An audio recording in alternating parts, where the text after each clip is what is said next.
All right, well, let's pick back up with this. What I want to do, now that we've got a decent overview of searching, and we've gone over a couple different ways to go about searching. We looked at searching with the 9-tile slider. We talked about the hill climbing algorithm with random restarts for your 8 queens problem.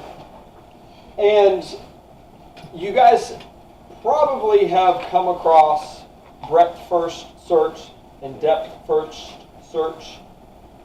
Show of hands, yes, we've done it. Anyone like, not really? It's okay. You have a couple people. What I want to do is just breeze by those really quick and get a refresher.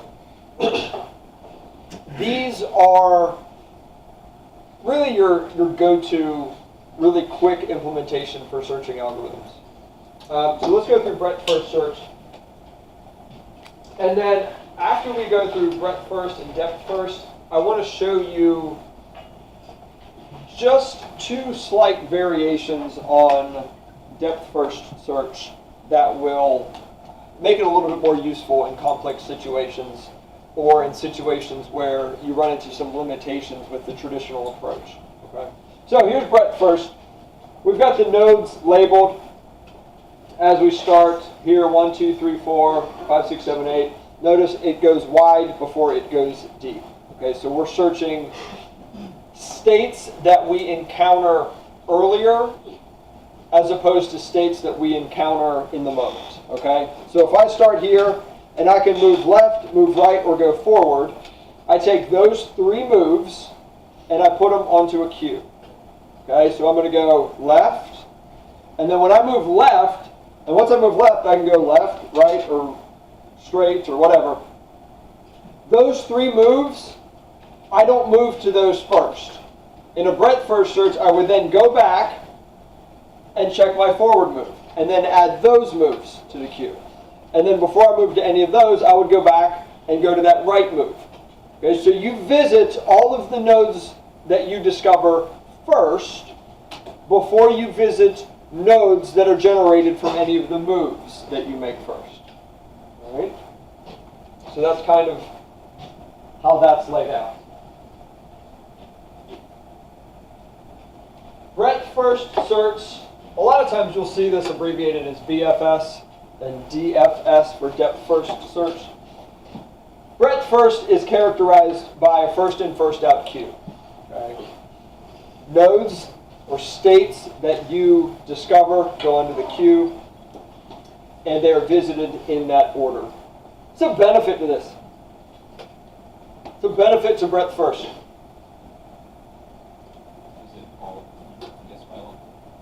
Yeah, it's going to visit all of them.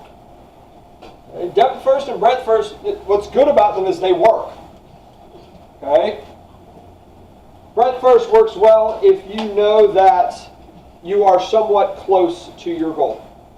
Okay? Because it evaluates what's near you first. Okay? The local ones first. What are the downsides to breadth first? What are some environments where this is not a good option? Really open worlds. Okay, very good.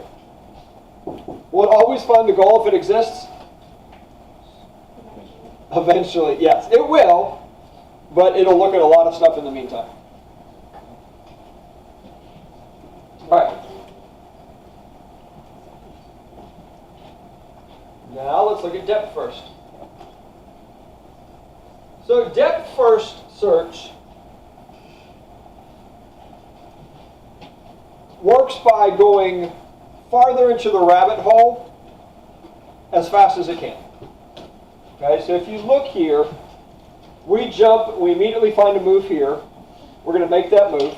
Okay, and then once I make that move, I'm going to look at all of the moves I can make from there.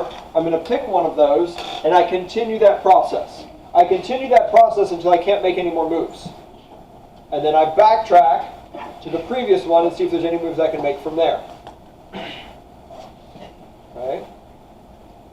So this goes all the way to the end as fast as it can. Now, this is characterized by a queue. Okay, so a last in, first out ordering. Sorry, I said queue, I meant stack. This is what a stack is. Okay, so the moves that we generate most recently get placed on top of the stack, and then when we go to make a move, we pull that off of the stack. Okay, you guys remember taking data structures, difference between stacks and queues. Okay. Simply by switching the data structure that you use to maintain the list of states that you found can switch between depth first and breadth first. If you want to use a breadth first, use a queue. If you want to use depth first, use a stack. Everything else is the same. Okay. So it'll still find all of the places that you need. So what is one of the problems with depth first search that you run into? And if you read this, you can kind of figure it out. What's one of the problems you can run into?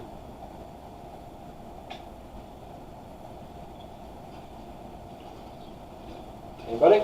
Go ahead.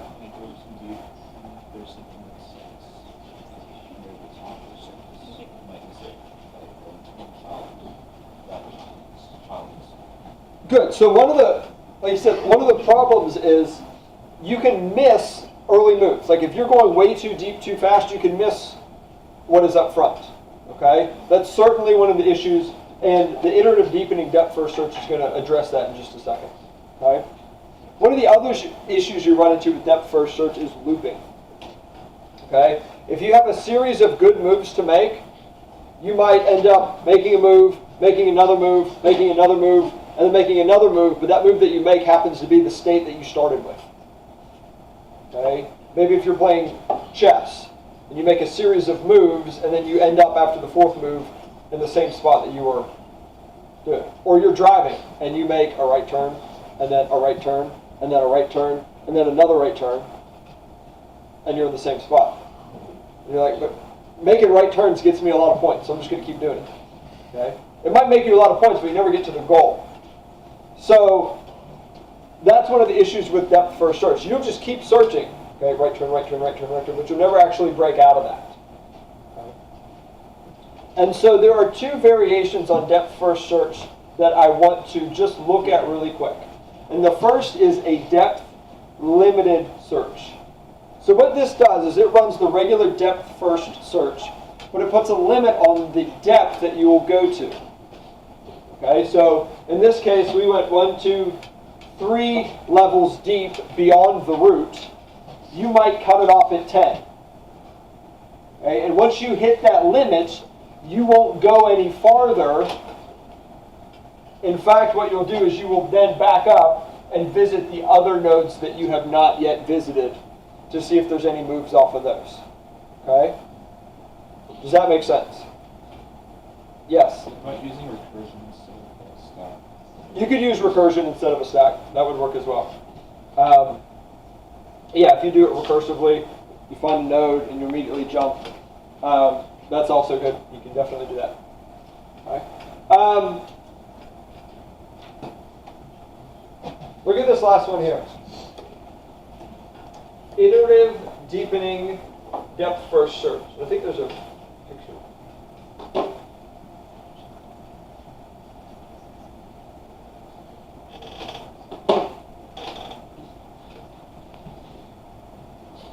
This works by utilizing the depth limited idea of limiting how far deep into the search space we will go before we cut it off. All right? It's iterative in the fact that each time we run depth first search, we increase the limit by 1 each time. We increase that depth limit. So the first time we start off, we'll set the limit as 0. We'll run depth first search, which pretty much just checks the root. Then we'll start it again, allowing the root to be 1, or excuse me, allowing the limit to be 1. In which case, we'd first check the root, and then check B, and then because we cut off the limit, even though there are moves we can make from B, the limit is here, and so we'll go and check C. Okay? Then we will run it again, extending the limit to 2. Starting A, checking B, checking D. Then we cut off the limit here, even though there are moves from D, we'll cut it off and check E. Now, this has the benefit of getting deeper faster, which is a plus of depth first search, but it allows you to find nearby solutions in a better way. Okay, again, this is not perfect. There's a lot of redundant checking. Comes with the territory, okay? Every algorithm has pluses and minuses, but this is just another tool for you guys. There's some different algorithms that you have, a different take on the traditional depth first and breadth first. All right? Questions on this? We're good? Okay. What I want to do is this. I want to take just a few minutes and cover the basics, at least the terminology of A star. The next time we get together, we're going to go over the A star algorithm. Okay, and it will take the whole class. It's rather complex if you haven't seen it yet. And so I want to go over some terms first so that we're all on the same page. Okay, so let me shut these off.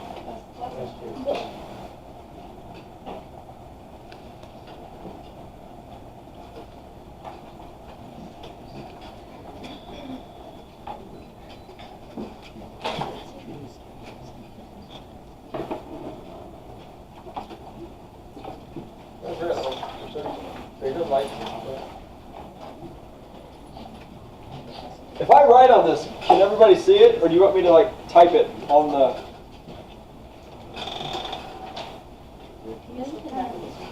Can you guys see this? You guys in the back are really far away. I want you to be able to see this. If you can't see this, just yell at me, and we will figure something else out. Okay. So we are going to do A star.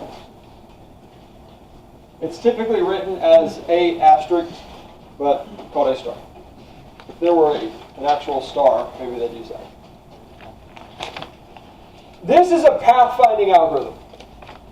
You use it to find a series of states between a starting node and a goal node. All right, we can use it to find a solution to a 9-tile slider. It can be used in video games to move a character from one spot to another while avoiding obstacles. All right, there's lots of different uses for it. Maybe even our robot vacuums could benefit from it if it's got a decomposed environment with which to walk through. Okay? So what we're going to cover now, we're going to cover the actual algorithm tomorrow, or next class, not tomorrow. But there's a set of terms and some setup work that we've got to cover before we get into it.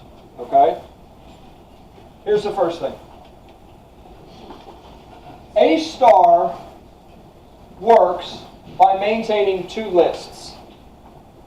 Okay, A star works by maintaining two lists.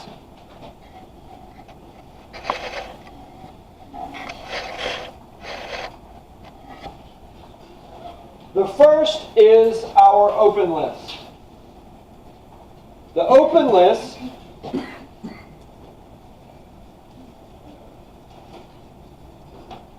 maintains all of our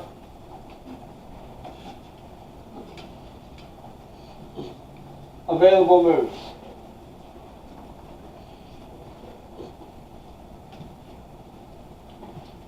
These are nodes, which we'll call states.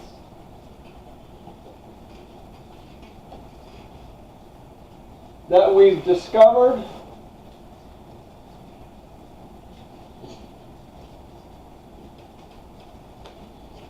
but not visited.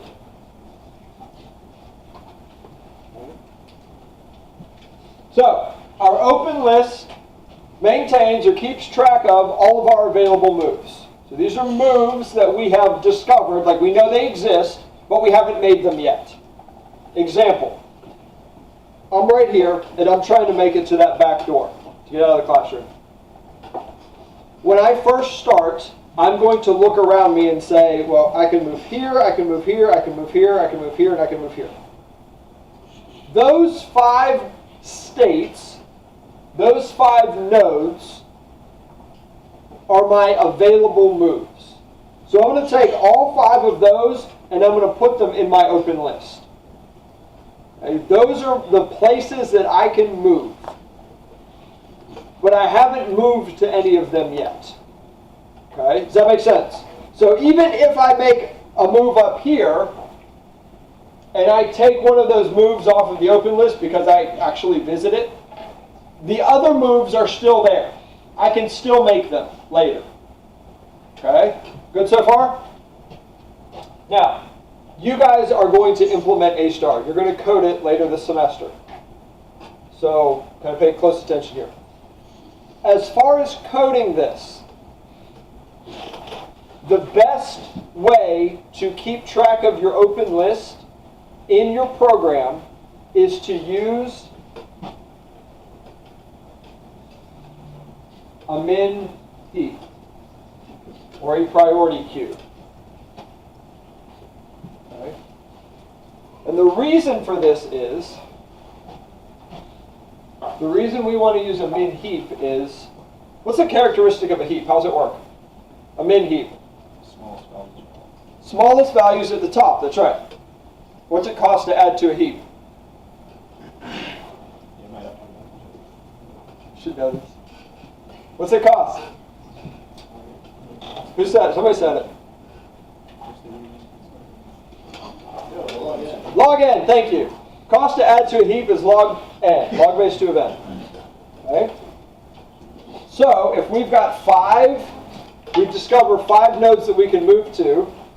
It costs log n to add it to the heap. What's n? What does n represent? Good, the number of nodes in the data structure. Okay, so it costs log base 2 of the number of nodes in the data structure to add a node to it. Right, log base 2 is very low, right, so we can put a lot of stuff in our heap.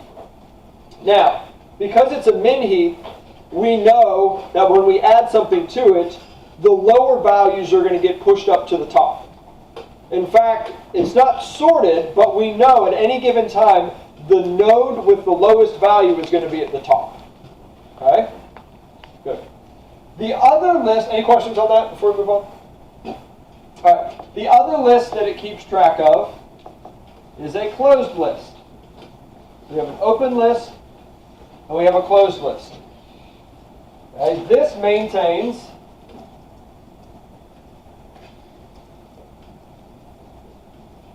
all of the nodes we've visited.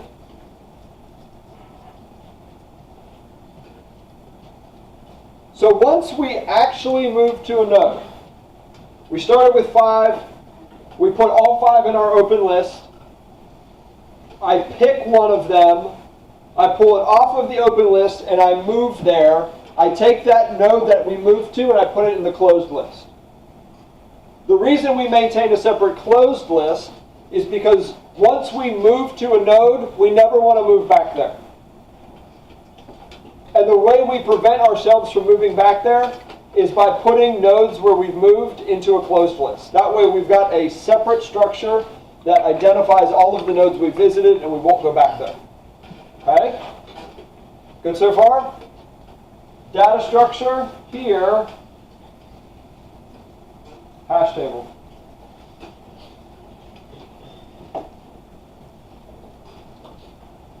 Okay.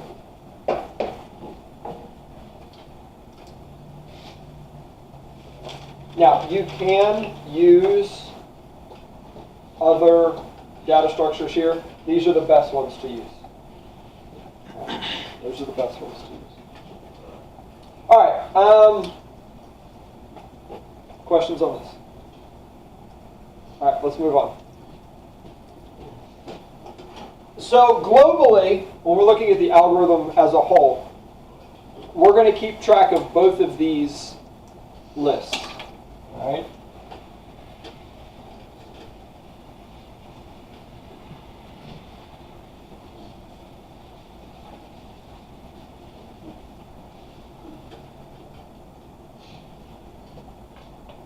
And we know that our world is going to be broken up into individual nodes. Okay, so let's just say we've got some sort of grid or tile-based world, or we've got something like this.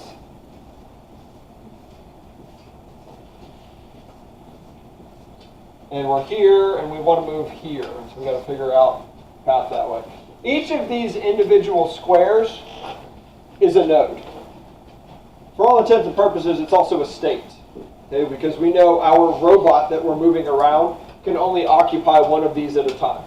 Okay? So when he moves from one node to another, that's essentially another state. Okay? It's like another snapshot. I'm here. If I want to move forward, the next state is here. Right? So the reason we are looking at that is because for each of those nodes, for each of those squares, tiles, we are going to keep track of a set of variables. Okay, so for each node in our environment,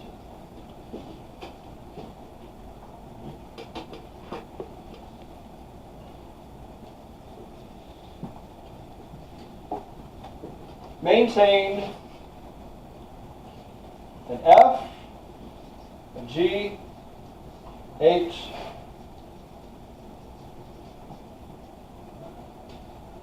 and a parent. So for each of those squares, for each of the tiles, we are going to keep track of 4 variables. Let's talk about the first.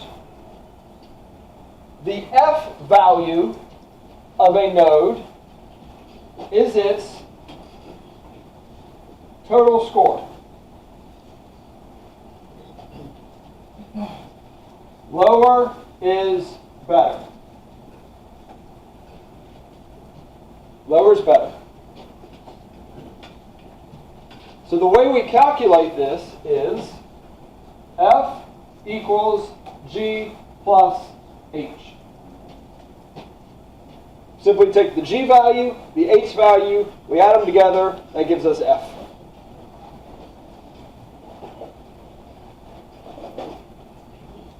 Good? Okay. When we place nodes in our open list, we are going to use the F value as the basis for ordering it inside of the open list. So because we said we're going to use a min heap, we know the node at the root of the heap is going to be the node with the lowest F score. And because we said the lower the F score, the better, we can determine the node that's at the top of our heap is the best available move. Is that logic good? Okay. All right, so now let's look at the G.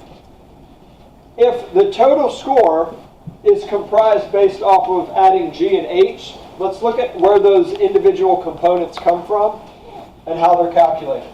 So the G is the cost to move to this node from the start. There it is. From the starting node.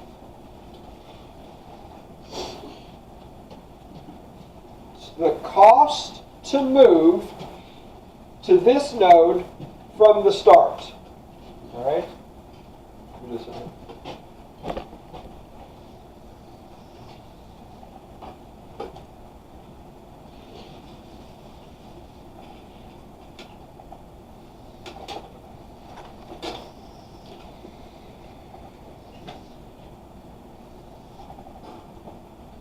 So let's say we've got that drawing here.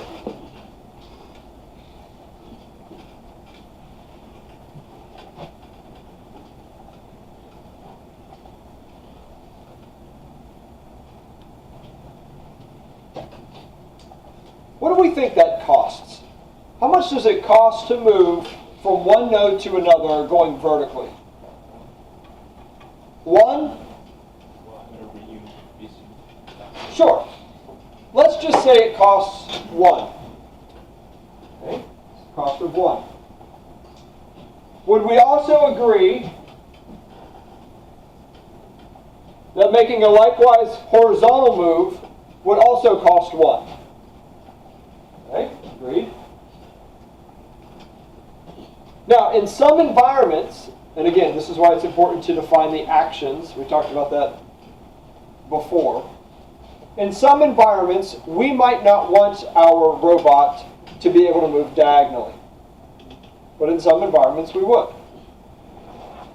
If we want to allow diagonal movement, let's figure out what that diagonal cost would be. Now think about it a second. Don't just yell something out. So I think the initial thought is 1.5. Okay? You guys are smarter than that. You know it's not 1.5. Answer? Square root of 2. Square root of 2. You guys remember a squared plus b squared equals c squared?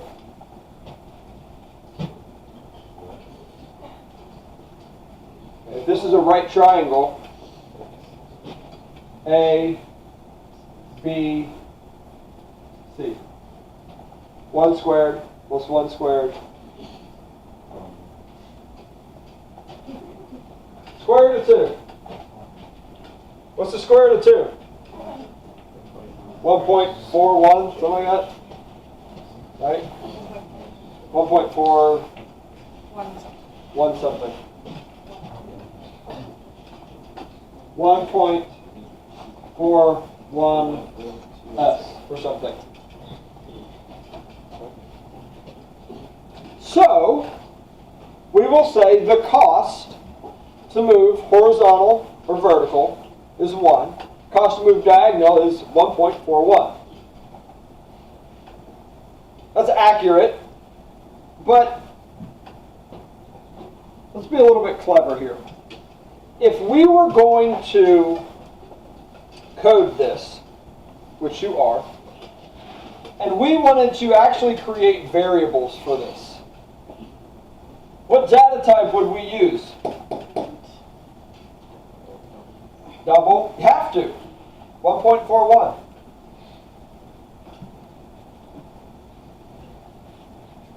How could we use int?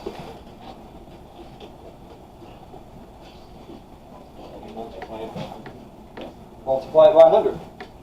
So instead of it being 1, it's 10, and it's, or 100. Instead of this being 1.41, it's 141. Now, let's just make it a little bit more simple.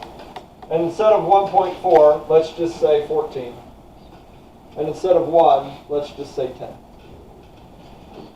That way we can stick with using int, don't have to mess with decimals, and we keep it pretty consistent. So, horizontal and vertical moves cost 10. Diagonal moves will cost 14. So our G cost. Good with that. Now, the only other thing I want to point out with the G is a common mistake that people make. This is the cost to move to this node, and here's the key, from the starting node. Not from the previous node, but from the start. Now, this 10 and 14 tells us how much each move costs, but because this is based off of the cost to move from the start, the farther away from the start we get, the higher the G costs are expected to be. For example, if this is our start, the cost to move to this node would be 10. But if we had another node down here, this cost would be 20. This cost would be 34. Okay. So this is important because it identifies the cost to go between one node and another, but the actual G cost value is derived by adding up all of the previous nodes until you get to the start. So it's 14 here, 10 here, 10 here. So we get a total of 34. Does that make sense? We're good with that? Any other questions on G? Now let's look at H, because we know the total score is derived half by the cost to get to that node, and the other half by its H value. And our H value is our heuristic. We've already talked about heuristics when we talked about the n queens problem, or your 8 queens problem. A heuristic is what? Anybody define a heuristic for me? It's an estimation.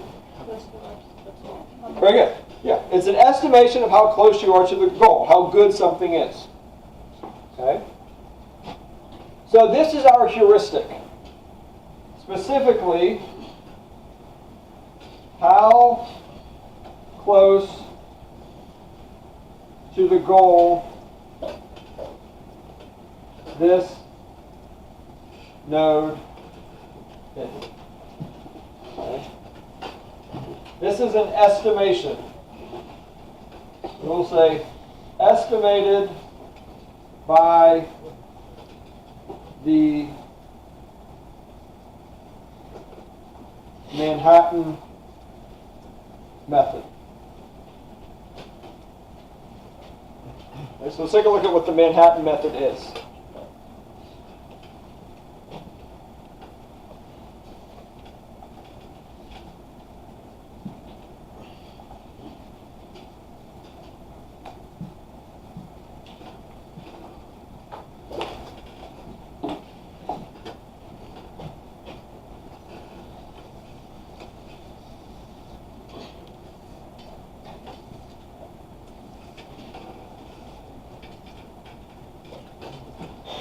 So let's say this is our goal node, right there.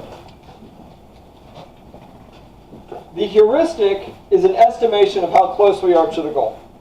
Now notice it doesn't say it's the actual value of how close we are to the goal. And the fact of the matter is, we don't know what the actual cost to get from a node is to the goal. Because if we did, we wouldn't need to do pathfinding. Okay? But we can estimate it. And in fact, this estimation is going to help steer our search in the right direction. There are different ways to calculate the heuristic. Okay? If you go farther into A-star or further with AI, you will look at some different methods for calculating it. Okay? We're going to use the Manhattan method because this works really well for tile-based environments like the one we're working with. Manhattan, if you've ever been there, is divided up into blocks. Okay? Which is where this gets its name from. So the way it works is, given any node, because remember, the F, G, H, and parent values are stored on each node. So this has its own F, G, H, and parent, this has its own F, G, H, and parent, and so on. So if we wanted to get the heuristic of this node, we simply count the number of nodes between this one and the goal, no diagonals. So watch, if we're here, we simply say 1, 2, 3. Now because we multiplied our G value by 10, we're going to multiply this by 10. So we'll say 10, 20, 30. So the heuristic of this node is 30. And it doesn't matter how you calculate it. We could go 10, 20, 30, or 10, 20, 30. You're always going to get the same answer. So the heuristic of this node would be what? 40. 10, 20, 30, 40. Or 10, 20, 30, 40. Or 10, 20, 30, 40. Doesn't matter how you get there. You're always going to get 40. What's the heuristic of this node? 10. What's the heuristic of this node? 0. Make sense? Questions on heuristics? Manhattan method? Anything? Okay. So when we look at this, we look at the cost to get to a node, and we look at an estimation of how much it's going to cost to get from that node to the goal. We add those two together, and that becomes the basis for ranking or scoring how good that particular move is. how good that particular node or tile is. Right? And that is how we determine which moves to make. Questions on F, G, or H? All right, finally, look at the parent value. Now, what is necessary is as we go through and we look at this, we have to be able to determine how we arrived at a particular move. Okay, so if we start here, and we move here, and we move here, and we move here, and we end up right here, we need to know how we got here. And the reason we need to know how we got here is this is how we're actually going to generate the path once we finish. Okay? So once we finish, when we get here, we look to see, well, how did we get here? Well, we got here by going to this node. Okay, keep track of that one. And then how do we get here? This node. And how do we get here? This node. How do we get here? This node. And what we have is we have a series of states that when we add them together, creates a path. That path is what we use to follow once we get to the goal. Okay, so we will define our parent as the node we use to get to this node. Okay, you can think of it as the previous node. We're looking at it from a list perspective. This is the previous node. Questions?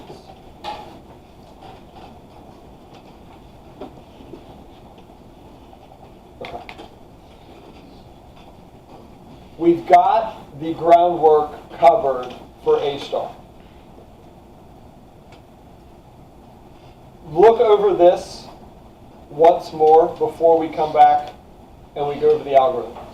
So what we will do the next time we get together is we'll draw out a larger grid and we will walk through and manually solve pathfinding using A star. Okay? That makes sense? Okay.